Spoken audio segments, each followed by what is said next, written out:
Welcome to Stout for Christ, a radio ministry of Stout Memorial United Methodist Church in Parkersburg, West Virginia, with our host, Sarah Sisson. I'm Sarah Sisson, host of Stout for Christ, and we're glad you're listening to our radio show today. Stout for Christ is a ministry of Stout Memorial United Methodist Church located at 3329 Broad Street in Parkersburg, West Virginia. We invite you to become a member of our Stout Church family. We offer 2 worship services each Sunday, a contemporary worship service at 8:45 and a traditional worship just following this broadcast at 10:45. If you can't join us in person, our services are broadcast live on Facebook and YouTube. Stout for Christ is a ministry meant to help us navigate life and learn more about God's love for all people. Today our topic is Do Good, and here to help us learn more about this subject is Pastor Helen Oates. Welcome, Helen. Thank you, Sarah. Thank you. We're picking back up this Sunday on a 3-part series that we began last Sunday. In terms of last Sunday was Do No Harm, and this Sunday is Do Good. And we hear that the 3-part series is part of John Wesley's simple rules. You know, how do we live as a Christian? How do we make our Christian life a change agent for the world? And he put out there those simple rules. Do no harm, do good, and stay in love with God. So today we're talking about do good. That sounds simple, doesn't it? Just do good. Easy enough, right? So, tell us a little bit more about how Reuben and John Wesley came to decide what that means. Yeah, it's, we often, as Methodists, we often get criticized over our sense of doing good works versus, how strong our faith is. But as we, review John Wesley and the way in which he used the small groups, the small gatherings, class sizes to be able to talk about and to share with one another. It was a group building. It was a way to hold each other accountable. They would ask that question, how is it with your soul? And so it was in those kind of settings that they talked about what it meant to do good. Living in England in the time when everybody, it seemed, was dealing with alcoholism of some kind. Yeah, it meant for Wesley to be able to bring the church along to a place where they, in terms of doing good, would be to help those who were imprisoned, maybe because of not being able to pay a bill, and so he would use his money that he would have spent on his haircuts to help go and pay the debt off for an individual. So, constantly trying to work at making someone else's life a bit better. And so, that's inbred in us, basically, as Methodists. That's what we want to do. We want to help to make someone else's life better. And so that's where the piece of do good comes from. And with Reuben Job, Job put this book out, put it together, put it out for a youth conference. 500 to 700 some youth attended this conference in 2015, and those who ran that conference made sure every youth had a copy of that book. And so when you think about maybe the ripple effect of that book and those youth in various places around the United States and even overseas, that we had an opportunity to help teach youth what it meant to do no harm, what it meant to do good. And it is just the words, do good. We know the difference between what's bad and what's good for someone. Do good to help someone, because we want to take what we might have spent for ourselves in order to help someone else to make something better for them. Mom and I were actually coming back from a trip, and we had gone up through the Beckley and Princeton area, and we had stopped. We knew we wanted to eat because we couldn't wait till Charleston or home, so we pulled off there in Princeton at the Bojangles, and she has a habit of wadding up her money in her change purse, and so we get to the register, and we're looking at what we want, and we're kind of talking about, we're not starving, so we just need probably just need to share one of the meals because it's a lot of food. And so we're talking about that, and she's pulling out of her money, and I teased her because it looked like she was counting her dollars. Well, sweet man had overheard us, and it was pretty obvious that he didn't have much, but he wanted to try to pay for our meal because, it looked like we needed the help, but that just meant so much that he was going to spend $20 that he probably didn't have to give to try to help us, have that meal. Mm-hmm. Yeah. And, when we experience that do good, usually we think about ourselves going out and doing good, helping someone else. Mm-hmm. But when it comes to us, it's just like, wow, wow. It's, we have a gentleman in the community who often shops at some of the help stores, whether it's Goodwill or other places, but he always wants to bring something to the church that I can then give to my granddaughter, just as he doesn't have a bed to lay in, but still wanting to be able to do something that might cheer up a child. But oftentimes when we come at that subject of doing good, we want to put boundaries on it. Well, how much do I have to do? How much do I have to give? How much effort do I need to put out in terms of this doing good? If I do good twice a week, is that enough? Is that, we talk about those kinds of things as a way to make sure we've checked the box in our own spiritual walk. But it's like Jesus said when he talked about forgiveness, and Peter said, well, do we forgive 7 times? And Jesus said, no, 7 times 70. In other words, it is that there's no limit, there's no boundary on doing good. And just to lift up a passage from the Gospel of Luke, from Luke chapter 6, but I say to you who are willing to hear, love your enemies, do good to those who hate you, bless those who curse you, pray for those who mistreat you. If someone slaps you on the cheek, offer the other one as well. If someone takes your coat, don't withhold your shirt either. Give to everyone who asks, and don't demand your things back from those who take them. Treat people the same way that you want them to treat you. And I think that last part, we've known that as the golden rule. Do unto others as you would have them do unto you. And in hearing these words of Jesus, they sound like they're in short phrases. Well, and they are as you read them out of the Bible, but they are certainly packed. Love your enemies. How do we love our enemies? We begin by praying for them and seeing what God will do with that. And we talk about loving our enemies. Do good to those who hate you.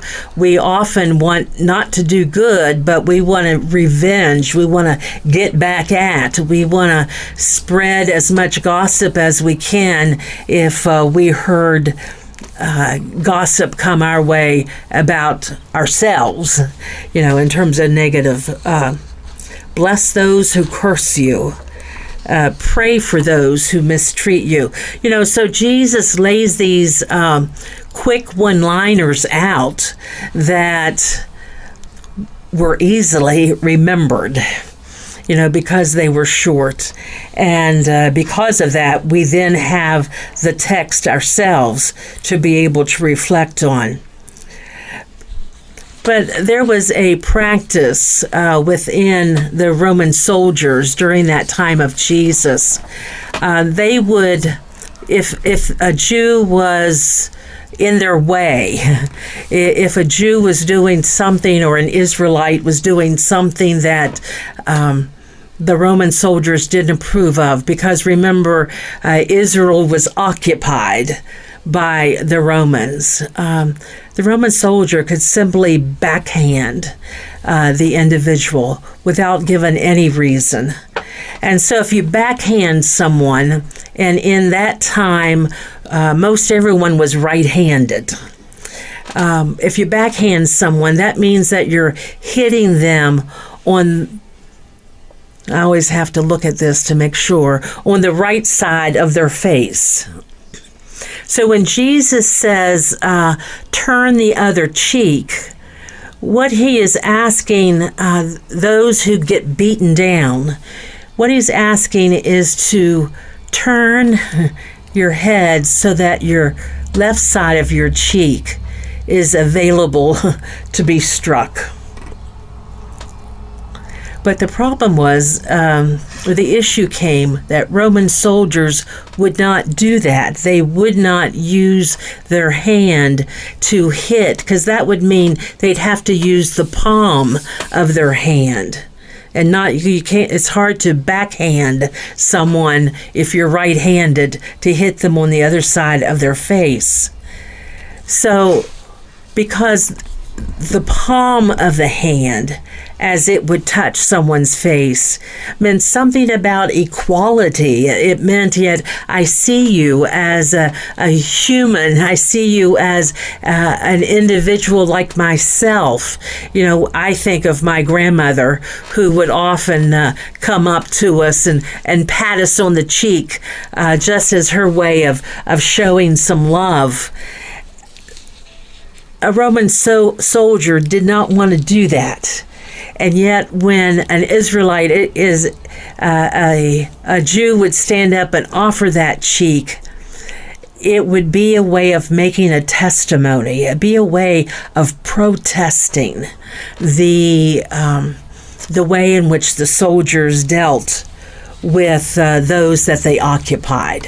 And so that's why Jesus encouraged them to do that. It was a way to make a stand, a protest, we might say.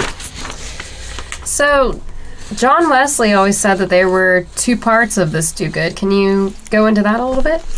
Yeah, two parts. When we talk about doing good, we think about being compassionate. We think about being merciful. So part of doing good is this piece of mercy. We want to do this because, we want to be able to help someone else when it could have been within our power to punish or harm someone. Yeah, we might have been able to fire someone because of words or something that was said, but instead we choose to offer grace, to offer mercy, and have another kind of action take place.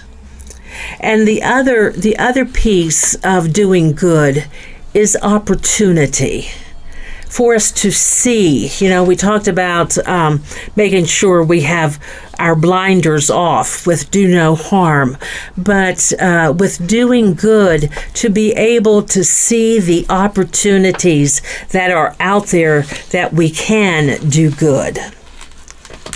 Absolutely. I don't think we always wake up and say we're going to, pay for somebody's meal, or we're going to stop and give that homeless person at the end of the street some money or buy them a meal. It's just something that you have to see, kind of in the moment at times. Right. And, and it is this sense of being able to see it, being able to see the need. I think about that story Jesus told about the Good Samaritan. And as that story goes, there's a man traveling between Jericho and Jerusalem, and it becomes very hilly territory to travel. And he is beaten amongst the rocks. He is beaten and left for half dead, the scripture says. And there comes by a priest, one of those religious leaders comes by, sees the man, crosses over to the other side, and keeps going. The second person that comes by is a influential lay leader, a lay person within the synagogue, and that individual also passes by. They see that there is a need, but that those moments that it would take to help, whether it was they didn't feel like they had the time, or whether touching somebody else's blood would make them impure and they could not then go into Jerusalem and into the temple. We don't know what the excuses might have been. We just know that the man continued to lay on the side of the road needing help. And then there was a Samaritan that came by. Samaritans and Jews just despised one another. But yet the Samaritan gave help. Not only putting gauze or binding up the wounds, but placed the man on his own traveling beast, whether horse or donkey, and took him to an inn and said that he gave money, and then that he would give more money if that was needed when he returned. So that third person, the Samaritan, was the one who saw the need and then responded to the need. And it is the response that counts. It is that the doing in order to help someone that counts. And that's why when in that section, chapter 25 of the Gospel of Matthew, when there is this separation of the sheep and the goats, the question that gets asked of Jesus was, well, when did you see me, or see that I didn't take care of the hungry or give water to the thirsty? And Jesus' response was, well, when you did it to one of the least of these, you did it to me. So we are evaluated by the way in which we do good. And we had an experience at the church last week of packing shoe boxes. I'm not particularly a close friend of Franklin Graham, but this shoebox ministry is one that, it's called Operation Christmas Child, but it's one that has been in existence for many, many years, and lots of churches here in the Mid-Ohio Valley participate and share in that. And these boxes get loaded up and shipped to children all around the world. And they sense in them that someone else cares about them. And as we filled 50 boxes last Sunday evening, it was a joy. I mean, people who participated, it wasn't drudgery work, or there weren't the complaints of, but it was a joy. It was a joy to be able to come together and share in knowing that we've been blessed so that we can be a blessing. So there's just lots of ways in which we can do good. It's just opening our eyes. In our community, there are lots of places for volunteers that are needed. And it's just a matter of calling and saying, I have some time, I'd like to donate.